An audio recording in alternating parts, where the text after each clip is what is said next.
Eleito no último dia 28 de outubro, com 55% de votos, Jair Bolsonaro, ao longo de sua campanha, causou grandes polêmicas com alguns discursos e propostas.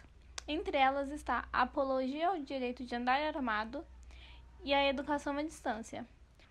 No dia seguinte ao resultado, o então eleito presidente da República, em entrevista ao Jornal Nacional, disse que é favorável à liberdade de imprensa e criticou a Folha de São Paulo.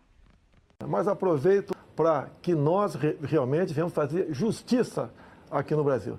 Tem uma senhora de nome Valderice, minha funcionária, que trabalhava na Vila História de Mambucaba. O jornal Folha de São Paulo fez uma matéria e a rotulou de forma injusta como fantasma. Então, ações como essa, por parte de uma imprensa, logicamente que eu não posso considerar, no que depender de mim, não terá apoio do governo federal. Na mesma semana, após a entrevista, foram confirmados alguns nomes para ministros que farão parte no governo de Jair Bolsonaro.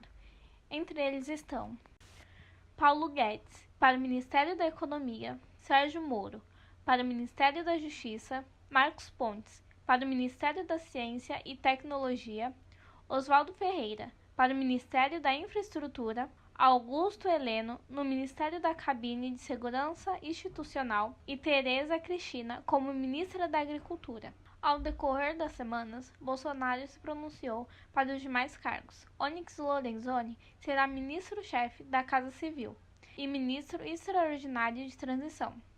General Fernando Azevedo e Silva para assumir a pasta da Defesa. Ernesto Araújo irá comandar as relações exteriores. Wagner Rosário assumirá a Controladoria Geral da União. Luiz Henrique Mandetta estará com a pasta da Saúde. André Luiz Mendonça ficará com a Advocacia Geral da União. Gustavo Bebiano, que foi braço direito na campanha do futuro presidente, assumirá a Secretaria-Geral da Presidência. Carlos Alberto dos Santos Cruz ocupará a Secretaria de Governo e Tarso Freitas cuidará do Departamento Nacional de Infraestrutura. A estudante de Direito, Ariane Staeli, avalia supostas vantagens com Marcos Pontes como ministro da Ciência. Em questão do ministro da Ciência e da Tecnologia, já declarou que o projeto dele servirá à comunidade científica, né, que tem bons projetos para a nossa tecnologia, né, que é algo essencial e que vamos precisar sim e muito para a gente conseguir levar o Brasil para frente com tecnologia para todos os lugares, né, desde o Nordeste, Sul, Oeste, Sudeste, enfim, e principalmente no Nordeste, né, que é um lugar que pouco é investido os valores tecnológicos. O deputado Alberto Fraga, que está condenado a 4 anos de prisão em regime semiaberto, foi convidado para o Ministério das Relações Institucionais para o governo de Bolsonaro. Depois de muitas críticas e rejeições, o então eleito à presidência voltou atrás com a decisão. Mesmo ainda não tomando posse, Bolsonaro já se pronunciou que irá fundir os ministérios do Meio Ambiente e Agricultura.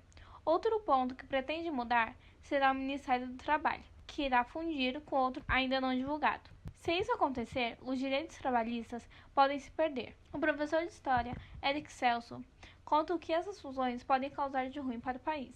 A longo prazo, eu vejo que o Brasil perderá a soberania nacional, né? O Brasil não vai ter, por exemplo, bens públicos, né? Com a privatização, aí se isso se consagrar mesmo, né? Se acontecer dele privatizar os principais bens que nós temos, o Brasil tem hoje 120 milhões de pessoas, mais ou menos, que vivem à margem do Estado. Se os bancos estatais deixarem de existir e todos os bancos forem privados, a previdência, por exemplo, que é a aposentadoria, já vai dificultar um pouco, né, para as pessoas.